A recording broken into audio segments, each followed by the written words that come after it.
For most of the time I watched Kwame, he was pretty calm, eating, staring off into the distance, but every once in a while he'd bolt and run past us. Generally speaking, males displaying is very attractive to the females. They find it very sexy. Lead animal keeper Hugh Bailey says Kwame is pretty typical for an 18-year-old male silverback, but the Woodland Park Zoo hasn't had a male that young since the late 90s. Weighing in at 315 pounds, Kwame's muscles and confident swagger made him an instant hit with the ladies. Well, they somewhat dropped everything they were doing to focus on him, and the moment he came in the unit, this just jaws dropping, so to speak. Kwame came from the National Zoo in Washington, D.C. He's replacing another male gorilla who died last spring. Female gorillas live in family groups with a male leader, and Kwame was chosen for his gentle nature and experience, since Woodland Park has a 3-year-old named Yola, who's a safety concern. Because males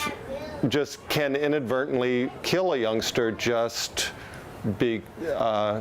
in establishing their dominance over the females and just getting established as the leader of a group. So far, Kwame appears to be adjusting well to his new home. He even gave me a couple shows of what makes him so popular. That's what gorilla females find very attractive, is a male who is self-confident, not just a physical presence. And that's one reason why our females, I think, really find Kwame attractive, is because he's very self-confident. At the Woodland Park Zoo, I'm Alison Morrow, King 5 News.